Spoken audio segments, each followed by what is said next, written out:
नमस्कार प्यारे बच्चों, सर्वत्र ज्ञानशाला के YouTube चैनल में मैं आप सबका पुनः हार्दिक अभिनंदन करता हूं, पुनः स्वागत करता हूं। प्यारे बच्चों, आज से हम अपने इस YouTube चैनल में गणित की श्रृंखला शुरू कर रहे हैं और आज का जो हमारा टॉपिक होगा वो गणित का एक सामान्य परिचय, गणित के प्रति आम धारणा और हमारी जो समझ है उसको लेकर के हम इस विषय पर आज चर्चा करने वाले हैं। वास्तव में अगर देखा जाए तो गणित क्या है और उसका हमारे व्यवहारिक जीवन से किस तरह से ताल्लुकात है, अगर हम इस विषय पर ध्यान दें तो ये बातें समझ में आती हैं कि गणित का जो हमारे जीवन में, हमारे व्यवहारिक जीवन में प्रत्यक्ष या अप्रत्यक्ष रूप से कोई न कोई गहरा रिश्ता अवश्य होता है। हम हर पल, हर क्षण, प्रतिपल, प्रतिक्षण कहीं न कहीं गणित को जीते हैं। अगर हम देखें तो हमारी हृदय की धड़कनों से लेकर के हमारी जो दिनचर्या है वहीं से गणित शुरू हो जाती है।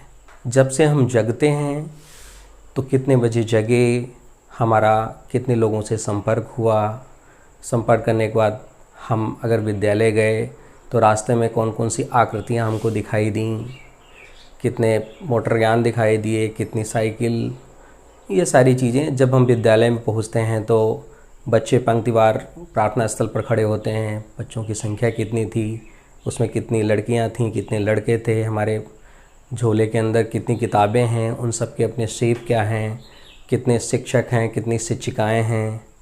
तो ये देखें तो हमारे आसपास कहीं ना कहीं गणित का जो एक माहौल है सदैव बरकरार रहता है।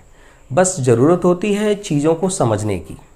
अगर आप चीज़ों को समझने का प्रयास करेंगे तो हर एक चीज़ में आपको गणित नज़र आने लगेगी और गणित का एक रोमांस आपके आसपास खड़ा हुआ नज़र आएगा।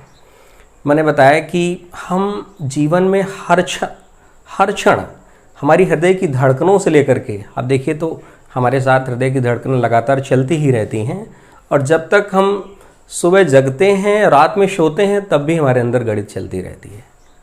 तो मैंने बताया कि हमारे जीवन के अनुभवों के बीच में कहीं ना कहीं गणित का एक गहरा रिश्ता होता है। उस रिश्ते को पहचानते हुए हमें जो चीज़ हम पढ़ रहे हैं वो क्यों पढ़ रहे हैं, किस लिए पढ़ रहे हैं, व्यवहारिक जीवन में वो कैसे जुड़ा हुआ है, अगर इन चीज़ों को समझ करके पढ़ेंगे तो गणित एक महत्वपूर्ण विषय ही नहीं, आपकी ज़रूरत भी है। इन सारी चीज़ों को भी आपको समझ में आने वाला है। अगली बात आती है कि वास्तव में गणित क्या है। जैसा कि आप देखते होंगे जो पुस्तकों में लिखा रहता है कि गणित गणनाओं का विज्ञान है, लेकिन अगर देखें तो गणित की जो हमारी मूल धारणा है सिर्फ इसी बात तक सीमित नहीं है कि केवल हम उसको गणनाओं का विज्ञान माने। इस चीज़ को अगर हम समझने का प्रयास करें, आज अगर वर्तमान परिदृश्य में हम जितना भी तरक्की कर लिए हैं उसके पीछे कहीं ना कहीं गणित है। आज अगर विज्ञान ने हर क्षेत्र में अपने पैर पसार लिए हैं, हर क्षेत्र में एक बड़ी उपलब्धि हासिल की है, तो उस उपलब्धि के पीछे जो कार्य करने वाली चीज़ है वो गणित है। अगर आपकी गणित अच्छी नहीं है तो आपकी विज्ञान अच्छी नहीं हो सकती, इस बात की आप परिकल्पना भी नहीं कर सकते। बगैर मैथमेटिक्स के आप अंतरिक्ष विज्ञान के क्षेत्र में देखें या भौतिकी के क्षेत्र में देखें, रसायन विज्ञान के क्षेत्र में देखें, जीव विज्ञान के क्षेत्र में देखें, किसी भी विज्ञान के कार्य क्षेत्र में देखेंगे गणित का अपना सीधा ताल्लुकात होता है। और ये सिर्फ विज्ञान तक ही नहीं, किसी भी विषय में हमारा गणित के साथ को इंटर रिलेशन होता है, सह संबंध होता है। किसी भी विषय के साथ हम देखते हैं तो हमारा उस विषय के साथ गणित में कोई ना कोई रिश्ता जरूर जुड़ा होता है। इतिहास में देखेंगे तो कितनी ईस्वी पूर्व, कितनी सदी पूर्व, ये सारी चीज़ें, कितने लोग, कौन कौन से लोग, समय काल के साथ साथ गणित चलती रहती है। तो हमारा, मैंने बताया कि जो विज्ञान है, मुख्य रूप से आज जो विज्ञान ने हम लोगों को सुख सुविधाएं दी, हम लोगों को इतना आगे बढ़ाया, उसके पीछे भी कहीं ना कहीं हमारी गणित कार्य कर रही है। सोचते हैं कि सूर्य से पृथ्वी तक की सूर्य की किरणों में आने के लिए निश्चित समय हम बता देते हैं कि इतने मिनट लगता है, 8 मिनट लगता है, या जो भी आपका समय लगता है। इस चीज़ को एग्जैक्ट किसने कैलकुलेट किया? साइंस की इस थ्योरी के पीछे, इस कॉन्सेप्ट के पीछे जो पीछे काम करने वाली चीज़ है वो गणित है। और गणित विषय के अधूरेपन से आप वैज्ञानिक परिकल्पनाएं पूरी तरह से साकार नहीं कर सकते।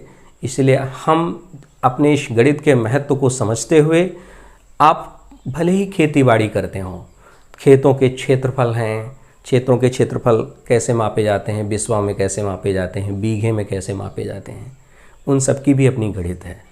अब आप खेती करते हो, खेती में जो लागत लगाते हो, कितनी लागत लगी, उसके बाद उत्पादन कितना हुआ, कितने मूल्य का हुआ, बीच में अंतर देखते हो, कितना लाभ हुआ या हानि हुई।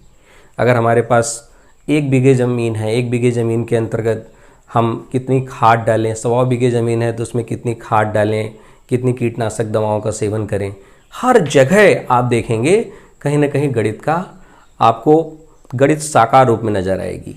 तो मैंने बताया, चूंकि ये कहा जाता है कि गणित एक अमूर्त विषय है, चूंकि सामने से चीज़ें दिखती नहीं हैं, और ये एक अध्यापक का दायित्व होता है कि इस विषय की नीरसता को दूर करने के लिए वो कौन कौन से प्रयास करे कि बच्चों को प्रत्यक्ष रूप में चीज़ें समझ में आएँ, चीज़ें सामने से दिखें। और जब आपको प्रत्यक्ष रूप से सामने से चीज़ें दिखती हैं तो वो सारी चीज़ें आपके मानस पटल पर जाती हैं, आपके हृदय के साथ जुड़ती हैं। तो आप हमारे YouTube चैनल पे बने रहेंगे, चाहे वो गणित की कोई भी शाखा हो, चाहे वो अंकगणित हो, चाहे वो ज्यामिति हो, चाहे वो बीजगणित हो, किसी भी शाखा के अंदर आपको किसी भी तरह की समस्या आने वाली नहीं है। हमारी जो गणित की कक्षाएं होंगी वो पूरी तरह से रूट लेवल से जुड़ी होंगी, शून्य से शिखर तक जाने का हम प्रयास करेंगे।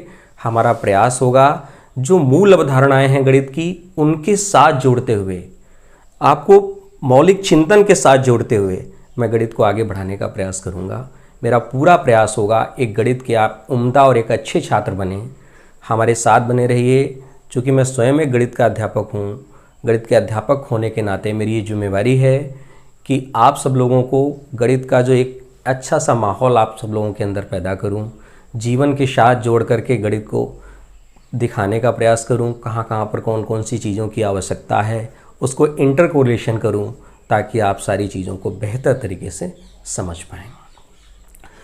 देखिए प्यारे छात्रों, गणित क्या करती है, अगर आप इस बात पर ध्यान दें तो आपको ये बात समझ में आएगी कि गणित हमारे अंदर एक तर्क की जो क्षमता है उसको विकसित करती है, हमारे अंदर की स्मरण शक्ति को बढ़ाती है, चिंतन शैली को बढ़ाती है, हमारे अंदर एकाग्रता का भाव उत्पन्न करती है। जब भी हम किसी प्रश्न को हल करते हैं तो एक हमारे अंदर एक अजीब सी एकाग्रता मूल रूप में पैदा होती है, सहनशीलता हमारे अंदर आती है, प्रश्न का हल हम निकालते ही हैं एक समय के बाद।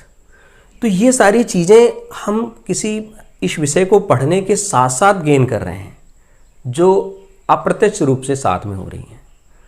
तो विषय का हमारे जो दैनिक जीवन के साथ भी गहरा ताल्लुकात है। हम एक अच्छा इंसान, सफल इंसान, एक अनुशासन प्रिय इंसान बनाने के लिए भी गणित की बड़ी अच्छी आवश्यकता हमको समझ में आती है। हम जानते हैं कि गणित ना सिर्फ हमारी तार्किक क्षमता को विकसित करती है, बल्कि हमारे अंदर एक वैज्ञानिक दृष्टिकोण का विकास भी करती है, देखने का नज़रिया हमारा बदलती है। हम टोटकों और जो फिजूल की जो बातें हैं, कोई भी चीज़ क्यों आई, कैसे आई, किस लिए आई, इन सब चीज़ों की ओर हम जानने का प्रयास करते हैं। और जहाँ पर हम कोई चीज़ क्यों आई, कैसे आई, किस लिए आई, जब इन सब चीज़ों के साथ जुड़ने का प्रयास करते हैं तो निश्चित रूप से हमारे अंदर एक साइंटिफिक अप्रोच, एक वैज्ञानिक दृष्टिकोण का विकास होता है। और आपको तर्क के, यही सारी चीज़ें तर्क की ओर जोड़ती हैं, और तर्क ही आपको जीवन में आगे बढ़ाता है। अगर आज विज्ञान ने तरक्की की है तो उसके पीछे कोई ना कोई लॉजिक, तर्क जुड़ा हुआ है। गणित भी इस साकार परिकल्पना के साथ आगे बढ़ती है। आइए एक महान गणितज्ञ के जीवन का एक सुंदर सा उदाहरण मैं आप सबके सामने प्रस्तुत करता हूँ। प्यारे बच्चों, हम देखें तो हमारे परिवेश में हर जगह गणित का रोमांस है। मैंने बताया कि चाहे आप कागज़ में लें, कागज़ में भी गणित है, सिक्के में गणित है, माचिस में गणित है, माचिस की तीलियों में गणित है, कैलेंडर में गणित है। आप हर जगह देखेंगे तो आपको पूरा गणित का रोमांस ही रोमांस नज़र आएगा। मैंने बताया कि एक ऐसे महान गणितज्ञ के जीवन का एक सुंदर सा उदाहरण मैं दूंगा ताकि आपको विषय के प्रति कुछ समझ का आपके अंदर विकास हो सके। जब आप आगे की कक्षाओं में जाएंगे तो एक वैज्ञानिक हुए हैं गाउस, उनका नाम सुनेंगे। कक्षा 11 और 12 में गाउस की प्रमेय चलती हैं। ये प्रमेय अभी आप न जानते होंगे, लेकिन धीरे धीरे आगे की कक्षाओं में आएंगे तो आपको उसकी जानकारी होगी। तो जब गाउस कक्षा 3 में पढ़ते थे तो एक बार उनके गुरुजी ने उनके क्लास के बच्चों और उनसे कहा कि सब लोग अपनी स्लेट लेकर आइए, स्लेट को निकाल करके 1 से लेकर 100 तक की संख्याएं लिखिए। और आप जानते हैं कि कक्षा 3 के बच्चे के लिए 1 से लेकर 100 तक संख्याएं लिखना कोई कठिन काम तो है नहीं। आइए देखते हैं। सारे बच्चों ने संख्याएं लिखना शुरू कर दिया।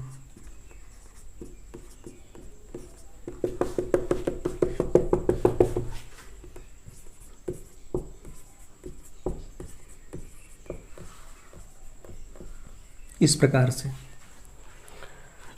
अब गुरुजी क्या चाहते थे, जब भी हमारे गुरुजी लोग जब क्लास उबाऊ हो जाती है तो इस तरह के कुछ काम दे देते हैं ताकि बच्चों को थोड़ा सा समय लगे। गुरुजी ने अगला सवाल किया कि आप सब लोगों ने संख्याएं लिख ली हैं, अब इन सारी 1 से लेकर जो 100 संख्याएं लिखी, इन संख्याओं को जोड़िए और उसका रिजल्ट हमें बताइए।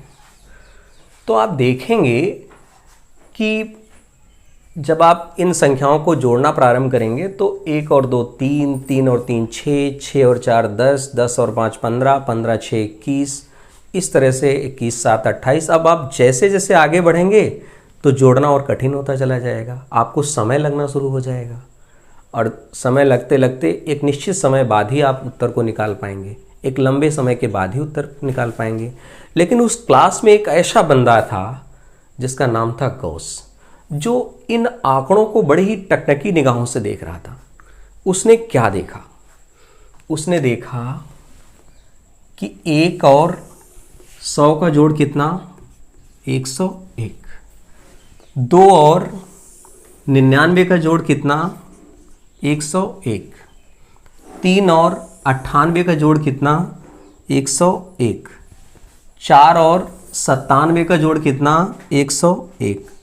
इस प्रकार 5 और 96 का जोड़ कितना? 101। प्यारे बच्चों, अगर 1 से लेकर 100 तक गिनतियां हैं और प्रथम और अंतिम 2 अंकों का योग 101 आ रहा है और आप लगातार देखते रह रहे हैं कि ये योग 101 लगातार बना हुआ है, तो 1 से लेकर अगर 100 तक गिनतियां हों तो 101 योग की कुल कितनी जोड़ियां बन जाएंगी? आप देख रहे हैं 2 संख्याओं को मिला करके एक बार योग 101 आ रहा है। इस प्रकार आप देखेंगे जो 100 संख्याएं हैं 50 जोड़ियां बनेंगी और आप इनका झट से उत्तर निकाल सकते हैं। ये उस महान गणितज्ञ के जीवन का एक सुंदर सा उदाहरण, जिसने 1 या 2 मिनट के अंदर अपनी स्लेट पे झट से उस प्रश्न का उत्तर लिख दिया और गुरुजी देख करके इस बात को लेकर आश्चर्य रह गए। उनको आश्चर्य हुआ कि एक क्लास में एक ऐसा बच्चा है जिसने इस सवाल को बड़े ही तन्मयता के साथ बड़े ही कम समय में हल करके अपनी स्लेट पर रख दिया। तो गणित का मतलब क्या है? गणित का मतलब है एक पैटर्न को देख पाना, एक कॉमनलिटी को देख पाना, किसी भी चीज़ को रटना नहीं बल्कि उसको समझना, कोई चीज़ कहाँ से आई, क्यों आई, किस लिए आई, तभी आप हिस्ट्री ऑफ मैथमेटिक्स में जाएंगे। आप पहले व्यक्ति नहीं हैं जो गणित के बारे में जान रहे हैं या गणित के बारे में कर रहे हैं। इंसानियत ने शुरुआत से गणित के बारे में जानने का प्रयास किया, लेकिन वही लोग कुछ मौलिक कर पाते हैं, वही लोग कुछ अलग कर पाते हैं जिनमें सोचने, समझने, तर्क करने की क्षमताएं और जो अपने मस्तिष्क का लगातार प्रयोग करते रहते हैं। और जो बच्चे मस्तिष्क का प्रयोग करते हैं, जैसे कि मैंने एक उदाहरण दिया फ्रेडरिक गाउस का, जो एक महान गणितज्ञ थे, एक महान भौतिक शास्त्री थे, जिन्होंने स्लेट पर झट से उसका उत्तर लिख दिया। इस प्रकार आप आगे मैं कह दूं कि 1 से लेकर 20 तक की संख्याओं का योगफल आप कैसे निकालेंगे, तो खड़ाक से आप उत्तर को लिख देंगे। आप जानते हैं 20 और 1 का योग कितना आ जाएगा? 21। इस प्रकार आप देखें 19 2 का योग कितना आ जाएगा? 21।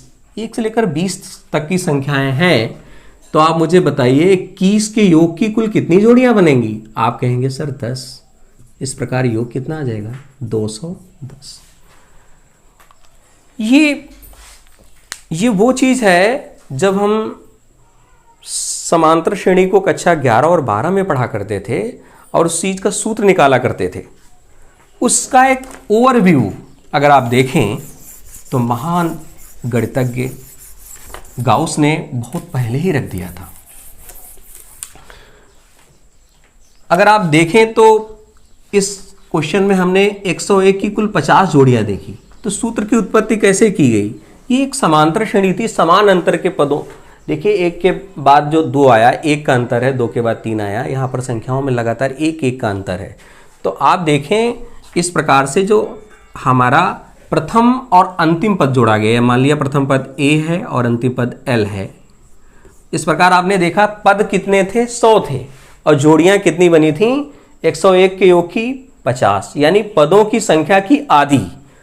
तो हम अगर किसी भी समांतर श्रेणी के पदों को जोड़ेंगे, उसमें पदों की संख्या अगर n होगी तो निश्चित रूप से हम कह पाएंगे उसमें जोड़ियां जो बनेंगी वो n/2 A + L की जोड़ियां बनेंगी। इस प्रकार से हम कह सकते हैं किसी भी समांतर श्रेणी के n पदों का जो योगफल होता है Sn = n/2 A + L होता है। यह भी आपके काम की चीज़ नहीं है, लेकिन मैंने एक उदाहरण रखा कि सूत्र कैसे बनते हैं। गणित का मतलब ही है किसी चीज़ में एक पैटर्न को देख पाना, एक कम्युनिटी को देख पाना। जब आप चीज़ों को समझने का प्रयास करेंगे तभी पैटर्न देखेंगे।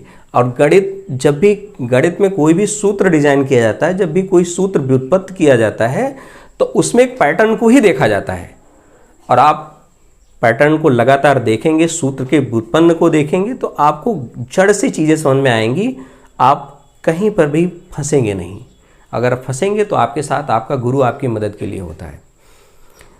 फिर हमने एक साधारण सा उदाहरण लिया। ठीक इसी प्रकार हमारे जीवन में और भी बहुत सारे उदाहरण हैं। अगर आप देखें तो मैंने बताया कि कैलेंडर में भी बहुत सारी गणित छिपी हुई है, घड़ी में भी बहुत सारी गणित छिपी हुई है। आइए थोड़ा सा चर्चा कर लेते हैं कि कैलेंडर में कौन सी गणित छिपी हुई है। ये हमारे पास एक कैलेंडर है, जून 2019 का कैलेंडर है, और ये इसके अंदर जो भी गणित छिपी है प्यारे बच्चों, ये कोई ज़रूरी नहीं है कि जून 2019 का ही कैलेंडर हो। ये किसी भी वर्ष का कैलेंडर हो सकता है, ये किसी भी वर्ष का कैलेंडर हो सकता है। निसंकोच आपके उस कैलेंडर के अंतर्गत जो भी मैथमेटिक्स है सारे कैलेंडर में नजर आएगी। और आपको प्यारे बच्चों बताएं, चाहे जून 2019 का कैलेंडर हो या किसी भी अन्य वर्ष का कैलेंडर हो, कैलेंडर कभी खराब नहीं होता है। क्यों नहीं खराब होता है? क्योंकि एक निश्चित वर्ष के बाद वो पुनः रिपीट होता है। आपको जानकारी के लिए बता दूं, कैलेंडर कभी 6, कभी 11, कभी 28 अपनी अपनी अलग अलग प्रॉपर्टीज़ के हिसाब से लगातार रिपीट होता रहता है। तो कैलेंडर को आप फेंकिए नहीं, वो आपके काम आने वाला है। कभी कैलेंडर को आपको विस्तृत पढ़ाएंगे तो इसके बारे में जानकारी देंगे, किस हिसाब से कैलेंडर कितने वर्ष के बाद, किस नेचर के बाद आएगा, इसकी चर्चा बाद में करेंगे। लेकिन इसके अंतर्गत कौन सी मैथमेटिक्स छिपी है, आइए इस पर थोड़ी सी चर्चा हम करते हैं, आपको भी अच्छा लगेगा। इससे पहले आप चीज़ों को थोड़ा सा देखने का प्रयास करें। एक हमने 2x2 ऑर्डर की एक मैट्रिक्स यहाँ पर मैं ले रहा हूँ, जिसमें नंबर हैं 3, 10, 4, 11, 3, 10, 4, 11। अगर आप इसमें क्रॉस नंबर्स को जोड़ें तो 11 3 कितना हुआ? 14। 10 4 कितना हुआ? 14। कहीं और हम 2x2 ऑर्डर की मैट्रिक्स ले लेते हैं। यहाँ देखते हैं नीचे वाले में 14 और 6 का योग कितना हुआ? 20। 13 और 7 का योगफल कितना हुआ? 20। फिर आप किसी मैट्रिक्स 15 और 7 का योगफल कितना हुआ? 22, 22। 14 और 8 का योगफल कितना हुआ? 22, 22। किसी भी महीने में आप देखिए द क्रॉस नंबर्स का जोड़ सदैव वही रहता है। 9 और 1 कितना हुआ? 10। 8 और 2 कितना हुआ? 10। कहीं पर भी आप देखिए 18 और 10 का योग कितना हुआ? 28। 17 और 11 का योग कितना हुआ? 28। तो द क्रॉस नंबर्स का जोड़ सदैव एक बना रहता है किसी भी कैलेंडर में। आपने कभी इस चीज़ पर ध्यान दिया? अगली बात, इस कैलेंडर में बहुत सारी गणित छिपी हुई है। हम अभी विस्तृत चर्चा सारी चीज़ों पर तो नहीं कर सकते, लेकिन कुछ चीज़ों पर करेंगे। आइए अब थोड़ा सा और एडवेंचरस हो जाते हैं। एक बार हम 3x3 ऑर्डर की एक मैट्रिक्स लेते हैं, जैसे कि यहाँ पर इसमें 9 नंबर आ जाएंगे। 9 नंबर आ जाएंगे, 1, 8, 15, 2, 9, 16, 3, 10, 17। अगर आप इसको ध्यान से देखें, 17 और 1 का योग कितना? आप कहेंगे 18, जो 9 का क्या है? दूना है। 15 और 3 का योगफल कितना? आप कहेंगे 18, जो 9 का दूना है। 16 और 2 का योगफल कितना कहेंगे? 18 जो 9 का दूना है। 10 और 8 का योगफल कितना? 18 जो 9 का दूना है। आप ये कह सकते हैं कि इन सारे एक 3x3 आर्डर की जो मैट्रिक्स है जिसमें 9 संख्याएं हैं, लगातार इस संख्या को अगर हम फोकस करें तो 9 की योगफल में 9 की दूनी आ रही है। इन सारी संख्याओं का औसत कितना हुआ? 9 हुआ। और आप जानते हैं किसी भी मैट्रिक्स में जब इसमें 9 संख्याएं हैं और उसका औसत 9 है, तो जिन सारे बच्चों ने औसत की अवधारणा पढ़ी होगी, हम कह दें कि संख्याएं अगर 9 हैं और उन संख्याओं का औसत 9 है तो उनका योगफल कितना आ जाएगा? तो आप मल्टीप्लाई कर लेंगे 9 × 9, कितना आ जाएगा? 81। तुरंत आप झट से बता सकते हैं। इसी प्रकार और कोई भी कहीं पर भी 3x3 आर्डर की मैट्रिक्स और भी ले सकते हैं, जैसे कि हम यहां ले रहे हैं। यहां पर थोड़ा सा जानने का प्रयास करते हैं। एक 3x3 आर्डर की मैट्रिक्स मैं यहां ले रहा हूं, ये देखते हैं।